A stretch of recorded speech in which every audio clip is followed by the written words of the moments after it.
What's good, Panther Nation? It's your boy, Myron McRae, a.k.a. Tornado McRae, across the skies of the internet, here with another episode of Panther Pride TV. Your one-stop shop, all your Panther notifications and your Panther obligations. And happy Monday to all of y'all.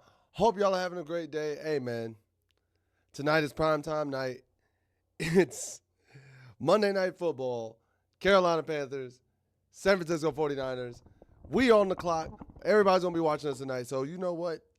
Let's go ahead and get into this docket. And, you know, as I'm looking into this game, bro, there are a few things that genuinely could make or break this game. We can easily win this game. We could easily lose this game, but I'm not speaking that into existence. We can win this game. However, I'd be remiss if I didn't say that injuries could be the reason why we may lose this game, because I got to be realistic. I got to be truthful, y'all. Y'all know injuries play a part in this game, and going into the night, we knew two injuries were potentially going to happen. We definitely knew one in Trayvon Wallace. We knew he was out. We knew he was out since last week. Like, there's no need to joke about that. Then Roseboom went down, so that hurt. But now, man, we're also missing Cade Mays. Nani? And I know. The news broke Friday that Cade Mays would be out. I get it. So this isn't breaking news. This isn't new news. This isn't news that just catches anybody out of nowhere. But it still hurts all the same. It's still hurting all the same because Cade Mays has been phenomenal. Don't know if y'all know this stat, but fun thing, Bryce Young is 8-7 with Cade Mays as his center.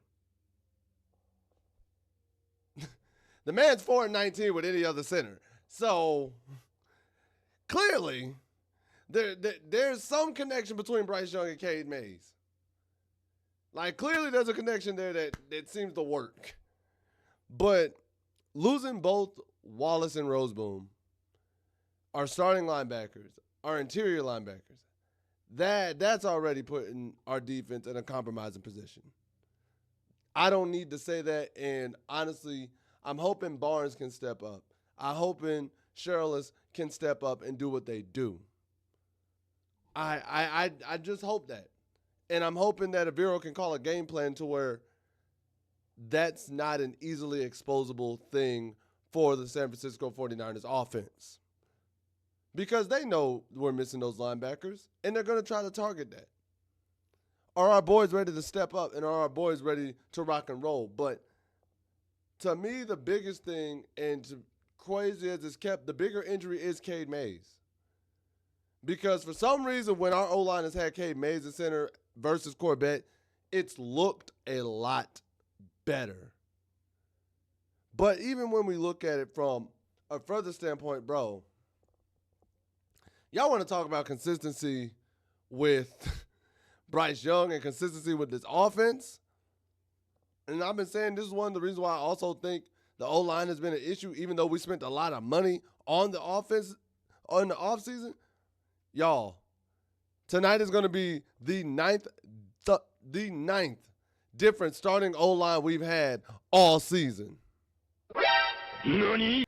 9 different starting offensive lines in 12 weeks. We have not had the same offensive line start in back-to-back weeks since weeks 3 and 4. Think about that. We have not had the same personnel start in consecutive weeks since weeks 3 and 4.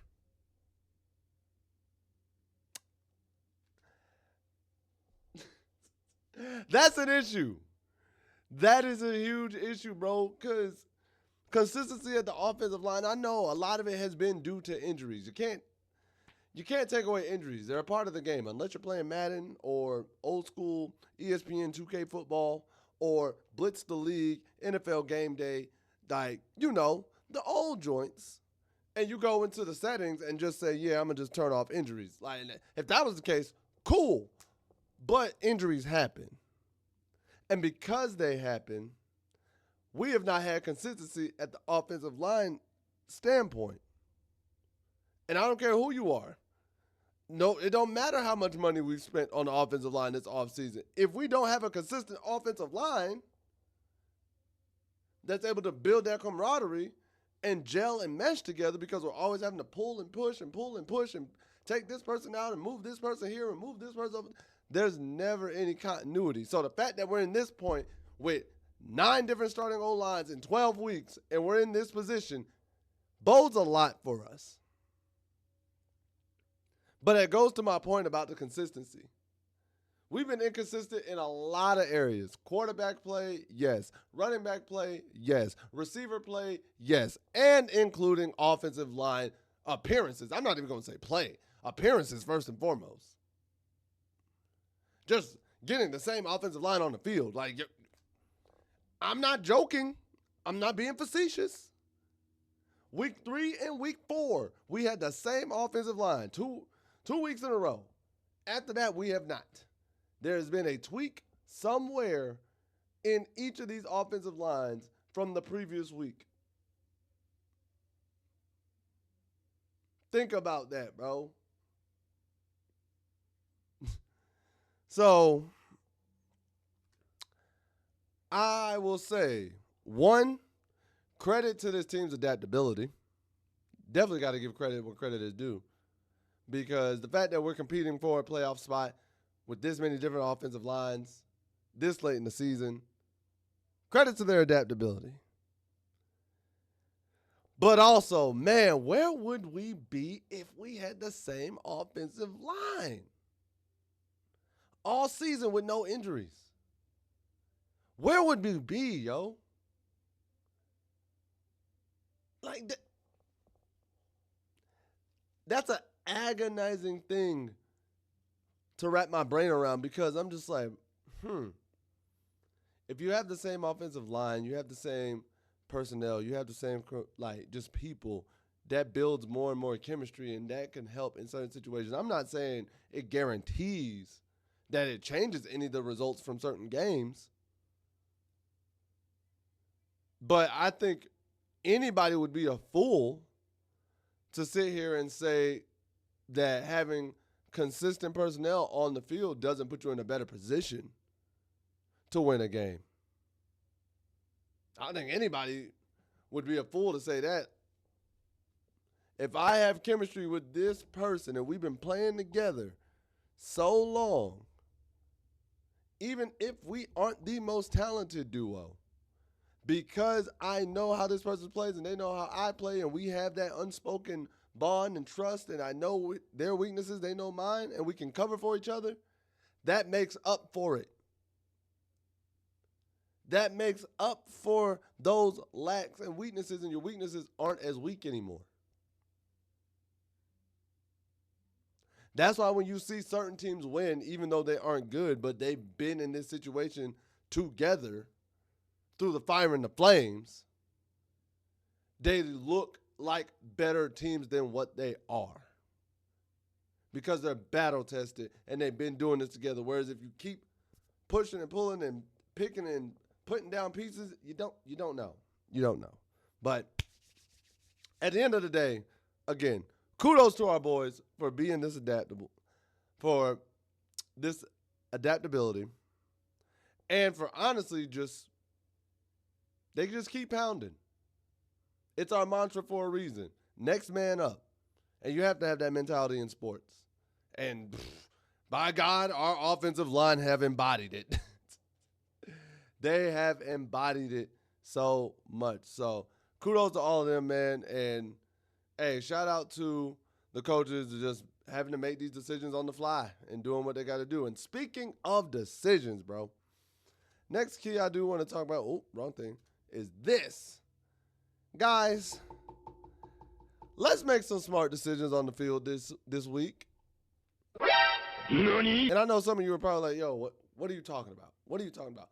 Some of you may have heard, some of you may have not, and some of you just honestly may not even care.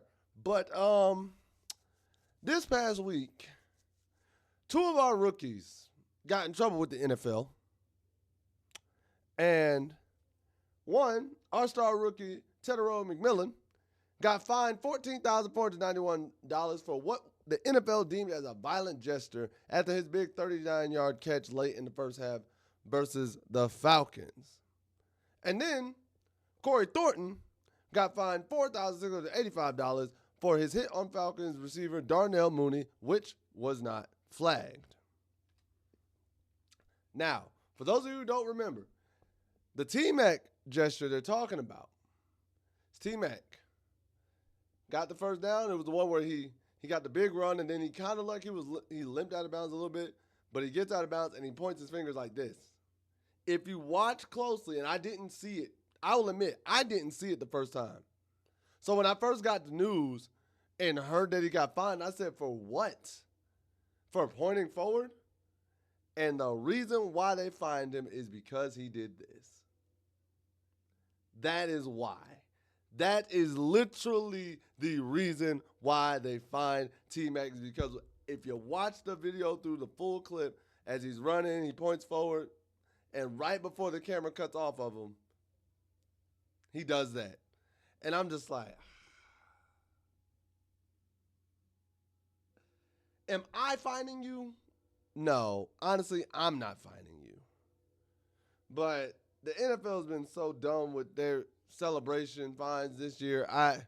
I'm not surprised. And then the Corey Thornton one was the helmet-to-helmet hit he had on Darnell Mooney, even though Darnell Mooney still caught the pass. And Corey Thornton, honestly, is coming through to make a regular hit. Darnell Mooney just shrinks, and they just end up hitting helmet-to-helmet. And it just happens. The reason why I'm saying, guys, let's make smart decisions is due to the fact that both of these could have easily been called penalties. Let's keep it for what it is, and let's call it for what it is. Let's call a spade a spade. Knowing how the NFL is now, both of these situations could have been penalties in the game, which could have cost the team in the game. Now, more likely, Thornton's is probably going to get called before T-Mac's, but at the end of the day, you don't want these to become actual penalties. And because we're going to be on prime time, because everybody's going to be watching, you're not going to be able to escape or be able to do as much because all eyes and ears are perked. You get what I'm saying? Everybody's looking at you. So please, let's not make any dumb decisions like that. Unnecessary penalties. Let's not do that. Avoid the unnecessary penalties. That is, it's not on the next segment, but that is definitely a thing. That is definitely a thing. And now, speaking of that next segment, y'all got to know, these are my keys to victory for Carolina tonight. These are the things I think Carolina, if they execute well and they do most of this, I think it leads to a Carolina Panthers victory. And granted, some of it, honestly, is just basic knowledge. I'm not going to sit there and reinvent the wheel. Some of this is pretty cut and paste and dried, like y'all know this. A logical football fan would know this. Any football fan would know this. But, again, these are my keys to victory. I like to give y'all the content and tell y'all what my thoughts are. So, first things first, automatically off rip, we got to keep CMC in check as best as possible. We know what he's done. We know what he's capable of. If there's anybody, hey. If there's anybody who knows what CMC is capable of, it's us. Especially considering this is his first game against us since we traded him away. I know he said it's not extra motivation. I disagree. But first thing is to keep CMC in check as best as possible. You can only do so much because at the end of the day, he's still a superstar and going to get some of his. Try to reduce the damage as much as you can. Number two, I don't need any miscues or lapses in the secondary. This is a pass-heavy team. They lean on the pass way more than they do the run. We already are down on the interior linebacker spot. So that's going to hurt in the back seven or back eight because we run a 3-4. We just can't have miscues or lapses in the secondary, especially from Morig, JC, Mike Jackson, Nick Scott, Corey Thornton, Chaucis Wade. We can't have lapses from them. Thirdly, D-line. I really need y'all to create some pressure, bro. Like, please. Create some pressure. Put some pressure on Brock Purdy. Get him rattled. Do what you got to do. I don't care how you do it. Slip him an 8 ball. I don't know, bro. Like, you just do something. Do something. Create pressure on Brock Purdy. Have him flustered. Number 4, Canales. I'm speaking to you on this one. Continue to have an expanded playbook. Do not shrink the playbook. You exposed it and you opened it up a lot last week. Continue to have an expanded playbook. Do not regress. And that goes into 5. Bryce, give me another productive week. You do not have to go for 400, Bryce. You do not. However, unless Rico is going off for 130, I can't have less than 125 from you. I just, no. Please. Give me a productive week. Give me 200. Give me 200. You give me 200 or more, I'm cool. You give me 200 or more, I'm cool. I would like 250, respectfully. Respectfully, give me 200. I ain't going to ask you to do too much. Because at the end of the day, I just want to win. I don't care how big or how small it is. I want the win. But we're going to need you. We're going to need you to put up, I would say, minimum 200 yards passing. 202 TDs minimum. At least to get San Francisco to back off the line because they're going to load the box against Rico first. They're going to basically say, can you do it again? All right, let's keep it for what it is. You struggled versus New Orleans. You balled out versus Atlanta. That defense in San Francisco, Robert Saleh, he is going to say, can you do it again, Bryce? So you have to be prepared to do it. So honestly, probably 250. Probably going to need 250 from you. Just saying. But just make it a productive week. Hey, you give me 250, 2 touchdowns, no interceptions, no fumbles. Thank you. And then lastly, and those who play, and y'all know, and those who watch intensely, y'all understand this when I say, play to win. Don't play to keep from losing. And what I mean by that is continue to have the aggressive play calls as though you are trying to win the game, as though you are down. Even if you're up, continue to be aggressive as though you are down so you don't lose that edge. Do not play to keep from losing like you're just trying to protect the lead and get conservative. No. Put your foot on their neck. Don't let up. Keep your foot on the gas. No brakes. We ain't got time. We ain't got time. We just simply don't, bro. I cannot afford it. I cannot stand. Nope. I need y'all to continue to ball out, bro. Do what we do. Because the NFC South's wide open. Put your foot on their neck and don't let up. That's what I need. And those are my keys, man. Those are my keys to victory. Again, like I said, some of it is basic knowledge. Before some of y'all come in the comments and be like, oh, this is basic. We all know. Yeah, I know. Some of it's unique to me. Some of you may not have thought about it. And some of you may agree with everything I say. At the end of the day, it's just content. At the end of the day, I'm speaking my piece, and I'm just talking to y'all. 1-to-1, 1 to actually 2,570 of y'all who, I don't know, you might like my content. Thanks. I appreciate you. I'm thankful. You know what? And we'll talk about this more because I don't know if they're going to post it, but I will make it Thursday, Thanksgiving. But I am thankful for y'all. I'm really thankful for all of y'all. I just want to get that out. I'll retouch on it later this week, but I am really thankful for all of y'all. And everything that y'all done with me on this channel. I just want to let y'all know. But now it is time, y'all, for y'all favorite segment. Time for Panther Nation to speak their truth. And that's why I read y'all comments from the last video and see what y'all got to say and see what's on your mind, because y'all be having some of the best comments in my personal opinion. I think we got the best community on YouTube personally. That's just me. But, oh, and before I even get into that, why do I keep doing this? I don't know why. I'll figure it out one day with my brain. But the Panther freeze frame of the day is actually this photo from Friday's practice. I have no clue what Jatavian Sanders is laughing about here. I have no clue. However, it looks hilarious. This looks like the laugh you have with your cousins at Thanksgiving. Like, you haven't seen your cousins in a minute, but y'all are catching back up like nothing changed, and you were just having a great, wholesome laugh with your family at Thanksgiving dinner. I love this. I love it.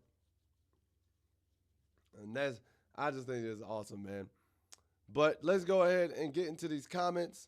And first comment comes from Dustin Jackson, 7033. My man says, give me Thanksgiving with no food. Around here in the 336, we take our football serious on Thanksgiving. Grab a Busch Light, sit down, and watch the Carol girls catch that L. First of all,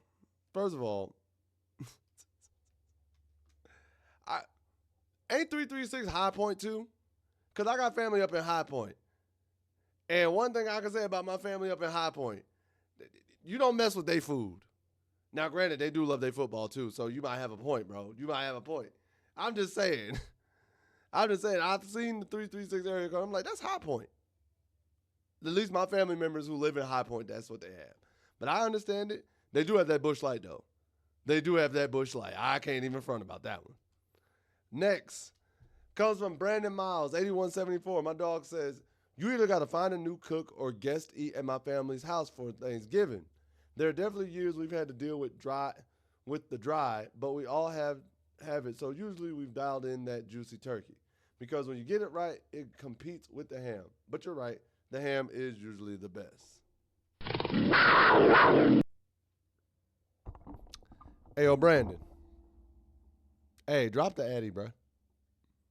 Drop the address. Tell grandma, tell auntie, tell your mama, tell your daddy. Like, drop the address. Because if you offering, I'll gladly come through for a plate. And if I can't make it this year, I'll come by next year. Like, something. If you offering, hey, just tell grandma you got one more coming through. Like, I'll bring something. I'm just saying. I ain't never turned down a good meal. And then thirdly, comes from Vera Robinson. She says, I agree, not a turkey person. Also, thanks for reminding me to pick up my ham. Hey, man, you can't not have Thanksgiving without the ham. Without the ham. Bro, you do the ham right, I promise you. I promise you, you're good. Like, think about that, y'all. You ever had a disappointing ham? Turkey, you might expect it to be bad, but a disappointing ham? Like, that just sad. That just saddens me. Like, I've had very few bad hams in my life, but I remember them way more than the bad turkeys. Because it was just like, what is this? Why? Why would you bring this monstrosity to this vicinity? Like, you should be shunned. But, guys, that's all I have for today's video. If you enjoyed this video, please make sure to like, share, subscribe, and hit that notification bell at the bottom so you can always be notified of when these videos are dropping next. Comment below. Let me know, what are y'all thoughts, one, about the injury report, and honestly, the whirlwind that is our offensive line that happened to be rotated due to injuries. Like, I think that's kind of crazy. Two, do you think the NFL, like, was too harsh on those penalties, and are you happy? Do you think the boys should have been flagged? Not flagged. They should not even been fined. I don't think they should have been fined. That's just me. And three, what are your keys to victory heading into tonight's game, man? What are y'all thinking that we need to do? What is something that you need to see from tonight's game to make you feel warm and fuzzy that we're going to win the game? Let me know all of that in the comment section below, because at the end of the day, what do I know? I'm just a skinny brother with 2 tats. Peace. Much love to all you Panther Nation. Take care. Later days. And as always, keep pounding. I'll see y'all next time. Oh, and yes, there will be a post-game video going up on my personal channel at Tornado McRae after tonight's game. So be on the lookout. If y'all want my post-game reaction, it will be on that channel. So that's where y'all got to go. All right? Cool. Later. Bye.